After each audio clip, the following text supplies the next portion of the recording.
고린도전서 10장. 사랑하는 형제들이여, 옛날 우리 조상들이 광야에서 겪은 일을 잊지 마십시오. 하나님께서는 구름을 보내어 모든 사람이 안전하게 바다를 건너갈 수 있도록 인도해 주셨습니다. 이것을 그들의 세례라고 불러도 좋은 것입니다. 그들은 지도자인 모세에게 모든 것을 맡기고 바다와 구름 가운데서 세례를 받은 것입니다. 그리고 하나님께서는 이적을 나타내셔서 광야에서 먹을 음식과 마실 물을 그들에게 주셨습니다. 그들이 마신 물은 그리스도께서 주신 물이었습니다. 그리스도는 능력 있는 바위로서 그들과 함께 계셨는데 그들은 바로 그 바위에서 흘러나오는 물을 마시고 새로운 힘을 얻었습니다. 그러나 그들 대부분이 하나님께 순종하지 않았으므로 하나님께서는 그들을 광야에서 모조리 쓸어버리셨습니다. 이 일을 통하여 우리는 그들처럼 악한 일을 하거나 우상을 숭배해서는 안 된다는 경고를 받습니다. 성경에도 이튿날 그들은 아침 일찍 일어나 번제물과 화목제물을 바치고 먹고 마시며 일어나 신나게 놀았다라고 기록되어 있습니다. 우리에게 주는 또 하나의 교훈은 음행에 빠져서는 안 된다는 사실입니다. 어떤 사람들은 음행을 일삼다가 하루에 23,000명이나 죽어 넘어졌습니다. 또 주께서 얼마나 참아주시는가를 시험해서도 안 됩니다. 그런 자들은 다 뱀에 물려 죽었습니다. 또 하나님을 향해 불평을 하거나 하나님께서 여러분을 대하시는 일에 불만을 늘어놓아서도 안 됩니다. 그들은 하나님께서 보낸 천사들에게 멸망당하였습니다. 그들에게 일어났던 이러한 일들은 모든 사람에게 경고의 본보기가 되었습니다. 그리고 그런 일이 기록됨으로써 이 마지막 때를 살아가는 사람들에게 훌륭한 교훈이 되고 있습니다. 그러므로 조심하십시오. 누가 언제 같은 죄를 범할지는 아무도 모릅니다. 여러분에게 파고드는 악한 욕망은 새로운 것도 별다른 것도 아니라는 점을 기억하십시오. 많은 사람들도 여러분보다 앞서 같은 문제에 부딪혀 싸워왔기 때문입니다. 도저히 대항할 수 없는 유혹이란 없습니다. 하나님께서는 여러분이 물리칠 수 있을 만큼 강한 유혹을 당하도록 내버려 두시지는 않습니다. 하나님께서는 이것을 약속해 주셨고 또 그분은 말씀대로 실행하십니다. 유혹을 피할 수 있는 길을 보여주실 하나님을 믿고 여러분은 인내로써 그 유혹을 극복해야 합니다. 그러므로 사랑하는 형제들이여, 조심하여 우상 숭배를 피하십시오. 여러분은 총명한 사람들이니 이제 내가 말하는 것이 옳은지 그른지를 분별해서 판단해 보십시오. 우리가 주님의 식탁에서 포도주를 마시며 주께서 축복해 주시기를 간구하는 것은 그 포도주를 마시는 사람이 모두 그리스도께서 흘리신 피의 축복을 함께 나눈다는 것을 의미하는 것이 아니겠습니까? 그리고 우리가 한 덩어리의 떡을 쪼개어 함께 먹는 것은 우리가 그리스도의 몸을 다 같이 나누는 것이 아니겠습니까? 그 자리에 앉은 사람의 수가 아무리 많아도 그것은 문제가 되지 않습니다. 우리 모두는 같은 떡을 먹고 그리스도의 한 지체가 되는 것입니다. 유대인의 경우를 생각해 보십시오. 그들은 희생제물을 나누어 먹음으로써 하나가 되어 다 같이 제단에 참여하지 않습니까? 내가 왜 이런 말을 하겠습니까? 제물을 받는 우상이 실제로 살아있는 참신이라고 말하자는 것입니까? 아니면 그런 제물이 무슨 가치가 있다는 따위의 말을 하고자 하는 것입니까? 아닙니다. 천만의 말씀입니다. 나는 그런 우상에게 음식을 바치는 사람은 하나님께 바치는 것이 아니라 귀신에게 제물을 바치는 것과 마찬가지라고 말하고 있습니다. 그러므로 나는 여러분 중에 어느 누구도 우상에게 바쳤던 제물을 이방인과 같이 먹음으로써 귀신의 짝이 되지 말 것을 경고합니다. 여러분은 주님의 식탁과 귀신의 식탁에 놓인 잔을 모두 마시려 해서는 안 됩니다. 또한 주님의 식탁에 있는 떡과 귀신의 식탁에 있는 떡을 다 먹으려 해서도 안 됩니다. 어쩌자고 그렇게 합니까? 여러분이 주님을 노엽게 하려는 것입니까? 여러분이 주님보다 더 강하다는 말입니까? 만일 여러분이 먹고 싶다면 우상 앞에 놓았던 음식이라도 먹을 자유가 있습니다. 그 고기를 먹는다고 해서 하나님의 율법을 어기는 것은 아닙니다. 그러나 그렇다고 해서 그것을 내놓고 보란 듯이 먹으라는 말은 아닙니다. 완전히 합법적인 일이라 할지라도 그것이 최선이 아닐 수도 있고 해가 되기도 하기 때문입니다. 여러분 자신만을 생각해서는 안 됩니다. 다른 사람도 생각하여 그렇게 하는 것이 그 사람에게 최선의 것인가를 생각해야 합니다. 시장에서 파는 고기는 어느 것이든 원하는 대로 사가지고 가십시오. 그것이 우상 앞에 놓았던 것이냐 아니냐를 묻지 마십시오. 그 대답을 듣고 여러분의 양심이 상처를 받을지도 모르기 때문입니다. 땅과 땅 위에 있는 좋은 것도 모두 주님의 것이며 여러분을 즐겁게 하기 위해 있는 것입니다. 만일 그리스도인이 아닌 사람에게 식사 초대를 받았을 때 여러분이 가고 싶거든 주저하지 말고 가십시오. 그리고 식탁 위에 있는 것은 무엇이나 먹고 공연히 꼬치꼬치 묻지 마십시오. 그러면 그 음식이 우상 앞에 놓았던 것인지 아닌지를 모르기 때문에 그것을 먹는다 해도 양심의 상처를 받을 염려가 없을 것입니다. 그러나 만일 어떤 사람이 그 고기가 우상 앞에 놓였던 것이라고 말해주거든 그 사람을 위해서 또 그 사람의 양심을 위해서 그것을 먹지 마십시오. 이 경우 그 고기에 대한 여러분의 판단보다는 그 사람의 생각이 더 중요합니다. 그러면 여러분은 왜 내가 다른 사람의 생각에 끌려가거나 제약을 받아야 합니까? 내가 하나님께 감사드리고 먹을 수 있다면 어떤 사람이 나를 나쁘게 생각한다고 해도 그의 비위를 맞출 필요는 없지 않습니까? 하고 물을 것입니다. 자, 그러면 내가 그 이유를 말씀드리겠습니다. 여러분은 먹든지 마시든지 또 어떤 일을 하든지 모든 것을 하나님의 영광을 위해 해야 하기 때문입니다. 여러분은 상대가 유대인이든 헬라인이든 또는 그리스도인이든 간에 아무에게도 거침돌이 되어서는 안 됩니다. 이것은 내가 살아가는 방식이기도 합니다. 나는 무슨 일을 하든 모든 사람을 기쁘게 하려고 노력하고 있습니다. 내가 하고 싶은 일만 하는 것이 아닙니다. 오히려 남을 위해 가장 좋은 일을 함으로써 그들이 구원을 받도록 하고 있는 것입니다. 고린도전서 11장. 내가 그리스도를 본받는 것처럼 여러분도 나를 본받으십시오. 사랑하는 형제들이여, 여러분이 내가 가르친 것을 다 마음에 새겨두고 그대로 행하고 있다니 얼마나 기쁜지 모르겠습니다. 그러나 여러분에게 깨우쳐 드릴 것이 한 가지 있습니다.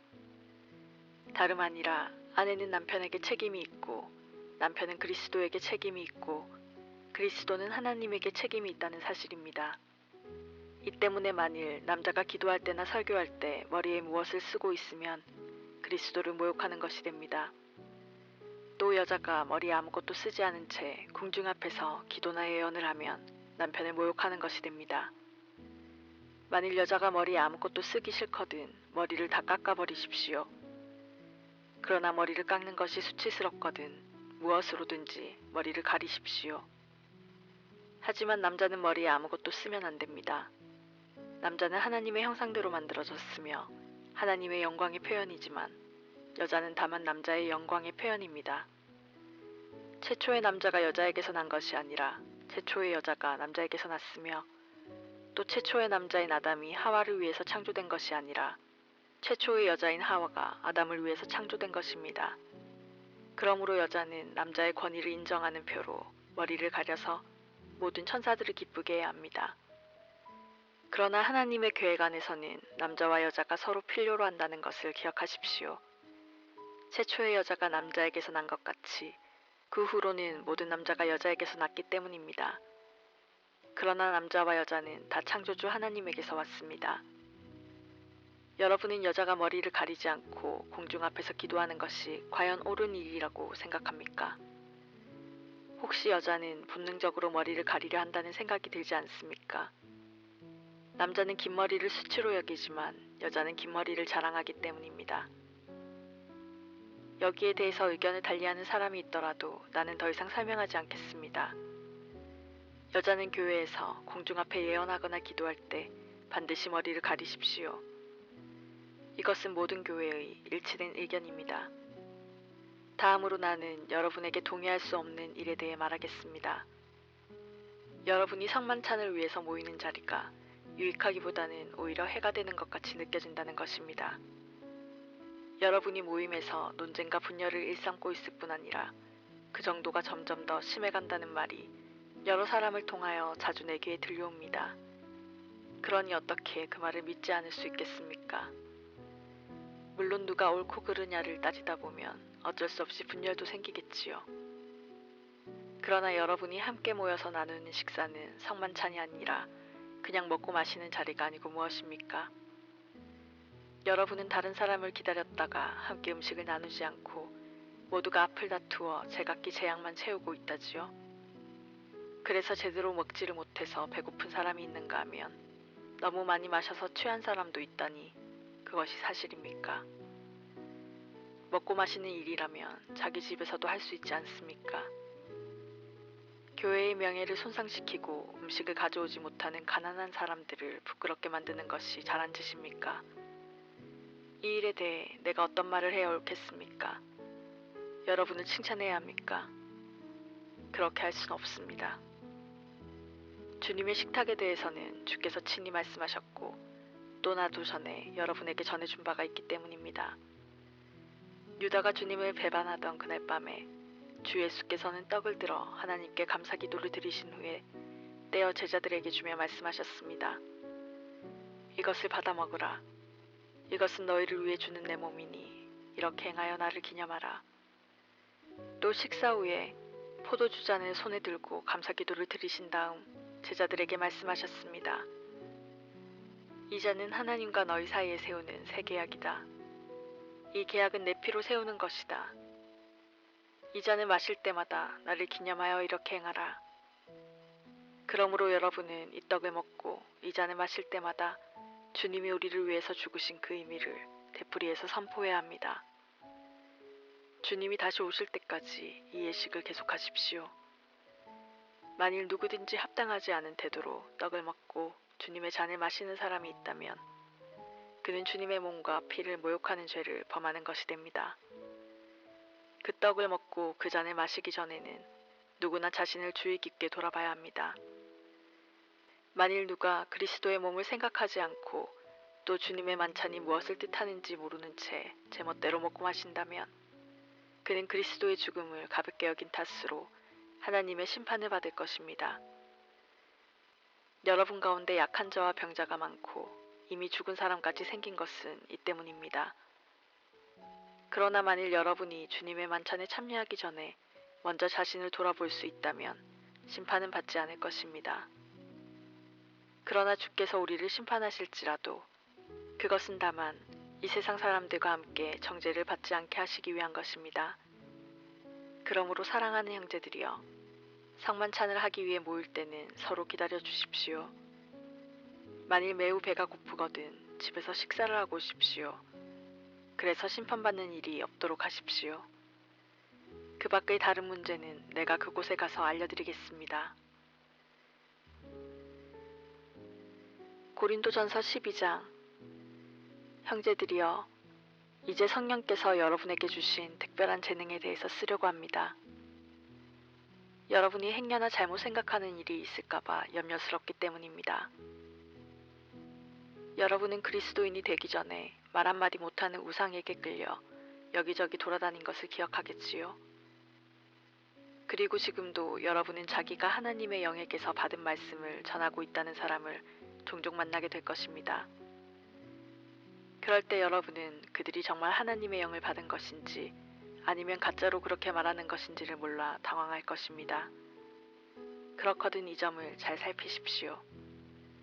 하나님의 영을 받아 말하는 사람은 누구든지 예수를 저주할 수 없고 또 성령의 도움 없이는 아무도 예수는 주님이시다 라고 고백할 수 없다는 사실입니다. 하나님께서는 우리에게 여러 가지 특별한 재능을 주셨습니다. 그러나 그 모든 것은 다 한 성령에게서 온 것입니다. 하나님을 섬기는 직책은 여러 가지지만 우리는 다 한 주님을 섬기고 있습니다. 하나님께서 일하시는 방법은 각기 여러 가지지만 하나님의 소유인 우리 가운데서 또 우리를 통해서 일하시는 분은 한 하나님이십니다. 성령께서는 교회 전체의 유익을 위해서 우리 각 사람을 통하여 전능하신 하나님의 능력을 나타내 주십니다. 성령께서는 어떤 사람에게는 현명한 조언자가 되는 재능을 주시고 어떤 사람에게는 연구하고 남을 가르치는 뛰어난 재능을 주십니다. 그러나 이것은 한 성령께서 주시는 은사입니다. 성령께서는 또 어떤 사람에게는 특별한 믿음을 주시고 어떤 사람에게는 병 고치는 능력을 주십니다. 그러나 어떤 사람에게는 이적을 행하는 능력을 주시고 어떤 사람에게는 예언을 하고 설교하는 능력을 주십니다. 또 어떤 사람에게는 하나님의 말씀을 받았다고 주장하는 사람이 참으로 하나님의 영에 의해서 말하고 있는가 어떤가를 분별하는 능력을 주십니다. 그리고 어떤 사람에게는 그가 전혀 배운 일도 없는 언어를 말할 수 있는 능력을 주시고 또 어떤 사람에게는 자기도 알지 못하는 언어지만 사람이 말하는 것을 통역하는 능력을 주십니다. 이렇게 같은 성령께서는 자신이 원하시는 대로 우리 각 사람에게 은사와 능력을 주십니다. 우리 몸은 많은 지체를 가지고 있습니다. 그리고 각 지체는 서로 연결되어 한 몸을 이루고 있습니다. 그리스도의 몸도 마찬가지입니다. 그리스도의 몸의 지체를 이루는 우리들 가운데는 유대인도 있고 이방인도 있습니다. 노예도 있고 자유인도 있습니다. 그러나 성령께서는 우리를 한데 연결시켜 한 몸으로 만들어 주셨습니다. 우리는 한 성령으로 그리스도의 몸에 연결되는 세례를 받았고 모두 한 성령을 받았습니다. 분명히 몸은 하나의 지체로 이루어진 것이 아니라 많은 지체를 가지고 있습니다. 발이 나는 손이 아니니까 몸의 지체가 아니다 라고 한다 해서 몸의 지체가 아니겠습니까?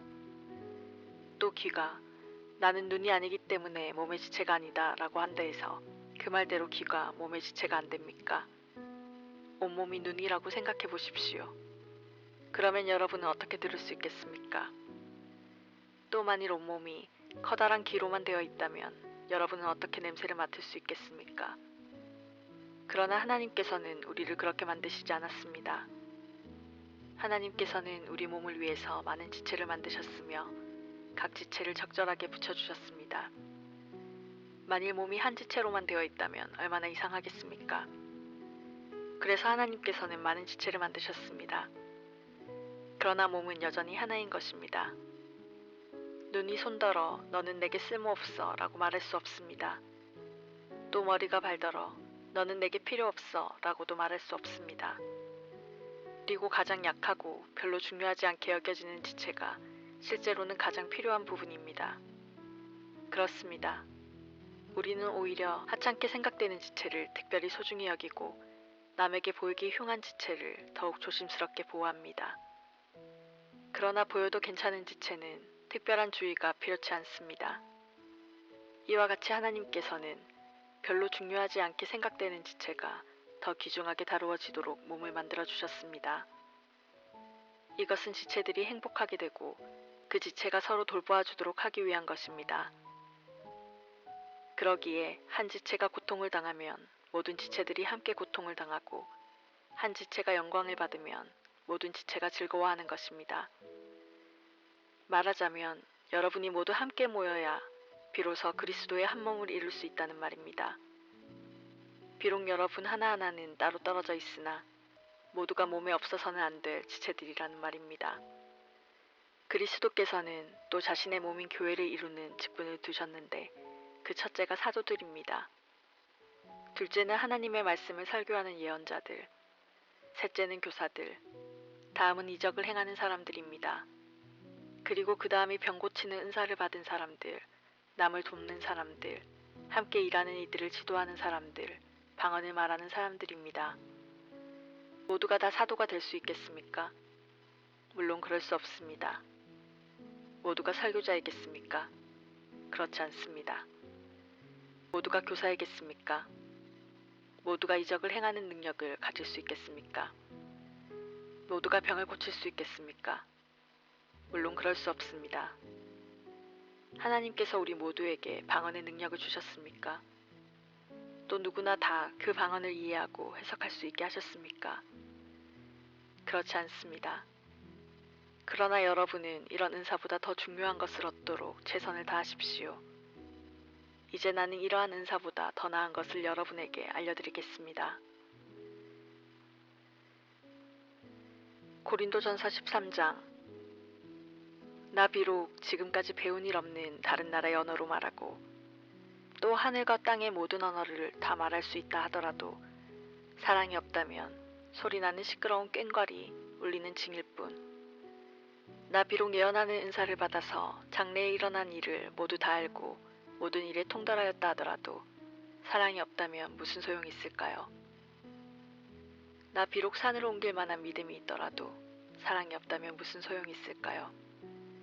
나 비록 가진 것 모두 다 가난한 이에게 나누어 준다 하더라도, 또 복음을 전하다가 화형을 당한다 하더라도 사랑이 없다면 무슨 소용이 있을까요? 사랑은 오래 참습니다. 사랑은 친절합니다.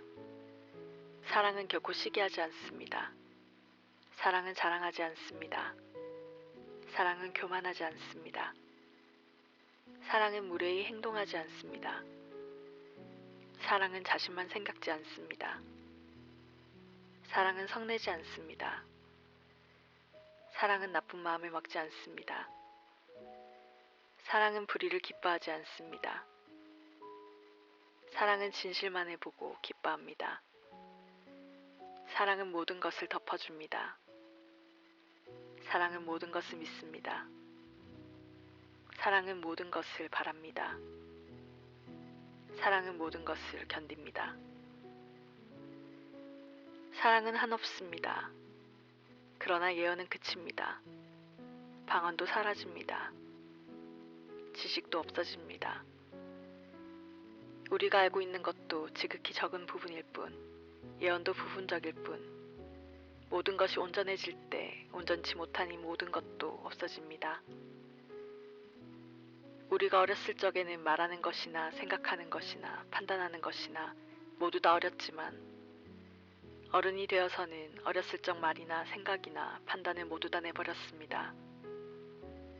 우리 비록 지금은 희미한 거울 속 들여다보듯 희미한 모습만을 비춰보지만, 그날이 오면 얼굴과 얼굴을 맞대고 분명히 볼 것입니다. 나 비록 지금은 알고 있는 것 모두 다 몽롱하고 흐리나, 그날이 오면 하나님께서 우리 마음을 꿰뚫어 보시듯 모든 것을 분명히 알 수 있을 것입니다. 언제까지나 남아있을 것은 믿음과 소망과 사랑입니다. 이 중에서도 가장 위대한 것은 사랑입니다.